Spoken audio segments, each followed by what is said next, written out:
Mayad na adlaw sa intiro, for today's video ay magluluto nga tayo ng inihaw na bangus. Namimiss ko lang naman talaga yung inihaw na buraw kaso walang available na buraw ngayong araw. At hindi ito yung usual na inihaw na bangus. Kasi yung usual na inihaw na bangus ay pinapalaman ko talaga yung palaman sa loob ng tiyan. Pero ito iba yung ginawa ko. Imbis na ipinalaman ko, hiniwa ko ang katawan ng bangus at saka ko pinatong ang palaman. So eto na nga at nagtitingin-tingin ako dito ng ulam namin ngayon. So base sa unang video, ang nakuha ko nga ay bangus. Naghahanap nga din sana ako ng mga pulang isda kaso hindi available ngayon. Masarap din kasing mag sweet and sour sana. At bago nga ako mag-ihaw ng bangus ay nagsaing na muna ako. Habang inaantay ko si Papa. Umalis kasi siya papuntang bukid para mag-harvest ng mga tanim namin doon. Kaya eto, maghihiwa ulit ako nitong mga ingredients sa lulutuin ko. Dating gawi ulit ng mga ingredients, sibuyas, kamatis, sili, luya at paminta. Hindi ko na pala nilalagyan to ng bawang kasi meron namang luya na. Ito pala yung gagamitin kong toppings mamaya sa inihaw kong bangus. Konting kwento lang, hindi naman talaga dapat ako nagpa-vlog kasi ibang content yung ginagawa ko. Dun kasi ako medyo kumikita ng a little bit. Tapos medyo na-bored ako kaya nag-try ako mag-content ng ganito. Medyo kinakabahan nga ako na mag-upload dito sa Blue App. Kasi baka mali-mali yung mga gagawin ko. At sa isip-isip ko pa, bakit ko naman ako panonoorin? Pero sabi nga, wala namang masamang mag-try. At saka nung time na naiisip ko mag-vlogging, wala talaga ako makausap noon. Kasi yung everyday kong nakakausap nun ay walang cellphone. So sa grabing pagka-bored ko ay nag-decide ako na mag-video-video. Kasi nakakatuwa naman talaga mag-video-video, lalo na everyday ko naman talaga itong ginagawa. Ang pagluluto at pag-iisip ng iba't ibang klaseng ulam dito sa bahay. At sa mga nag-PPM sa akin at nagtatanong kung kumikita na ako sa pagbablog ko, ang sagot ko ay hindi pa. Kakasimula ka pa lang naman dito, wala pang 2 weeks. Ito pala yung chili garlic oil na gagamitin ko mamaya pang paanghang. Itatag ko na lang kung sino yung owner ng chili garlic na yon. Sobrang sarap kasi nun, tsaka sumisipa talaga yung anghang. Sulit yung 85 pesos na ibabayad nyo. Nire-ready ko na pala ngayon yung pag-iihawan.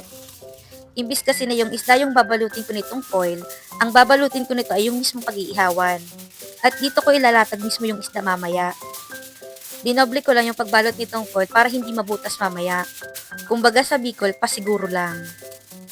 At kung bakit naman hindi yung isda yung babalutin ko nitong foil, ang sagot ay dahil trip ko lang. Hindi, joke lang. Mas gusto ko kasi talaga sa inihaw na hindi masyadong lata yung isda. Yung parang nahahanginan siya at hindi nakakulob. Basta ba yung kailangan ay painitin mo na itong pag-iihawan. At habang pinaiinitan ko yung foil na pag-iihawan, ay minix ko na muna itong mga ingredients na hinihiwa ko kanina. Asin lang naman yung nilagay ko dyan at wala nang iba. Tapos itong kalamansi naman ay ilalagay ko mamaya sa isda. Pampasarap at pampatanggal ng lansa. Tapos ito nakita ko na naman si Mingming sa harap ng bahay namin.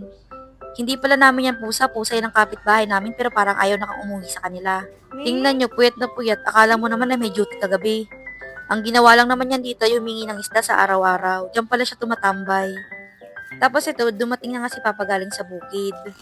Kaya pinaghiwa ko na sa kanya yung malaking isda na dala-dala ko kanina. Total, mas magaling siya sa gawain niya kumpara naman sa akin. Tsaka nakakatakot din, baka kasi matinik ako at masugatan. So siya na lang yung gumawa. At yung mga papaya pala dyan sa mesa, yan yung mga hinarvest niya sa bukid. Kinuha na niya, baka daw kasi maunahan pa siya ng iba. Yung iba dyan ay ewan ko kung saan niya nilagay, basta yan yung kinuha ko. Baka kasi yan yung lulutuin niya mamayang gabi. Ganito ko pala lutuin yung isda. Inuna ko muna yung sa may parting laman.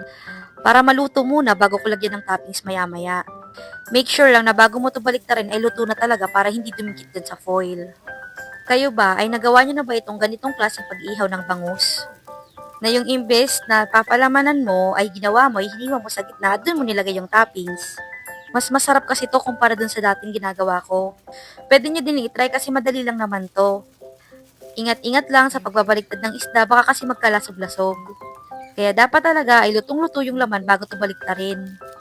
At dito, chinecheck ko muna kung pwede na bang baliktarin o hindi. Basta pag hindi pa kayang baliktarin ay huwag mo munang pilitin kasi ang ibig sabihin ay hilaw pa yung isda.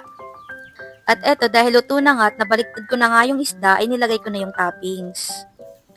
Nilagyan ko din to ng patis para mas magkalasa yung isda. Mas masarap kasi tong patis kumpara sa asin. At mas masisip-sip to ng isda kasi liquid. At eto, ilalagay ko na yung napakaanghang na chili garlic. Dito kasi sa bahay, lahat kami ay mahilig sa maanghang. At itong chili garlic na to ay pasok sa standard namin kung anghang lang naman yung pag-uusapan.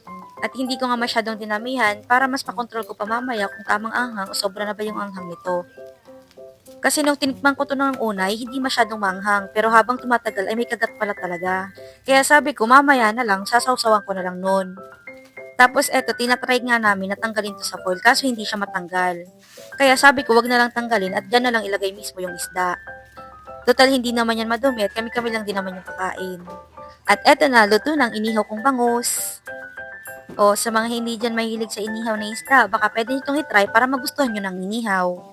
Masarap din to lalo na kung boneless bangus, kaso mas matrabaho nga lang. Kain tayo. Syempre, hindi mawawala tong chili garlic na to. Hindi talaga kasi ako mahilig sa maanghang. Hindi naman siguro halata. Yung usapan kasi ay magda-diet pero parang mas mapaparami ako palagi ng kain. At saka pala sa may mga YouTube dyan, baka pwede nyo namang isubscribe yung YouTube account ko. Kasi baka sa susunod, mas doon ko ilalagay yung mga full video na meron ako. Ilalagay ko na lang yung link ng YouTube channel ko dito sa post. Para pag click nyo ay direct na kayo sa YouTube channel ko. Grabe, sarap na sarap ako dito sa pagkain, pero tingnan nyo yung labi ko magang magana sa sobrang anghang. Sabi ko sa inyo legit yung anghang ng chili garlic oil na yon. Kaya kung hindi ka mahilig sa masyadong manghang, konti lang talaga dapat yung ilalagay mo nun. See you sa next vlog. Ingat!